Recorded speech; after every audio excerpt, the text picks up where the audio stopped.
السلام علیکم ورحمۃ اللہ وبرکاتہ۔ آج بڑی اہم حدیث پڑھوں گا کہ کھجور کے ساتھ تربوز کھانا۔ کھجور کھانا بھی سنت اور تربوز کھانا بھی سنت، اور اس کا طریقہ کار کیا ہے، میرے آقا نے کیا فرمایا، آئیے حدیث سماعت فرمائیں۔ ام المؤمنین سیدہ عائشہ صدیقہ طیبہ طاہرہ رضی اللہ تعالی عنہا نے فرمایا، کان رسول اللہ صلی اللہ علیہ وآلہ وسلم یأکل الطبیخ البطیخ بالرطب فيقول نكسر حر هذا ببرد هذا وبرد هذا بحر هذا۔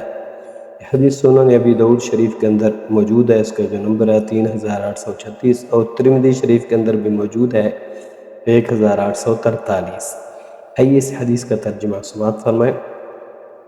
سیدنا رسول اللہ صلی اللہ علیہ وآلہ وسلم کھجور کے ساتھ تربوز تناول کرتے، یعنی کھجور کھاتے تو اس کے ساتھ جو ہے تربوز بھی کھاتے تھے، اور فرماتے ہم تربوز کی ٹھنڈک سے کھجور کی گرمی اور کھجور کی حرارت سے تربوز کی برودت کا توڑ کرتے ہیں، یعنی کہ کھجور کھائیں تو اس کے ساتھ کوئی ٹھنڈی چیز بھی کھا لیں تاکہ کھجور کی جو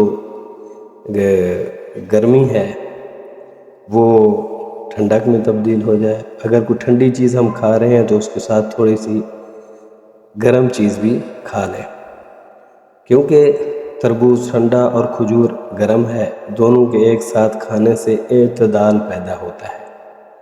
اس لیے نبی اکرم صلی اللہ علیہ وآلہ وسلم کھجور و تربوز کو ایک ساتھ تناول فرماتے۔ اس سے واضح ہوا کہ ہمارے آقا صلی اللہ علیہ وآلہ وسلم دلوں کے ساتھ ساتھ جسموں کے بھی طبیب ہیں۔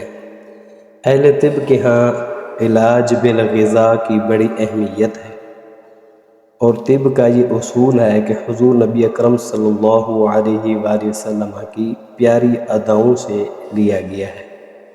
یہ بھی معلوم ہوا کہ کھانے میں اعتدال کا لحاظ کرنا چاہیے۔ اگر ہم کوئی چیز گرم کھا رہے ہیں تو اس کے ساتھ کچھ ٹھنڈا بھی کھا لیں تاکہ زیادہ ہمارے جسم میں ٹھنڈک بھی نہ ہو۔ اگر گرم چیز کھا رہے ہیں تو اس کے ساتھ تھوڑی سی ٹھنڈی بھی کھا لیں تاکہ ہمیں گرمی نہ لگے۔ تو دعا ہے اللہ تعالی ہم سب کو اس حدیث پر عمل کرنے کی توفیق عطا فرمائے۔ کھجور اور تربوز دونوں کھا کر حضور علیہ السلام کی سنت پر عمل کرنے کی توفیق عطا فرمائے۔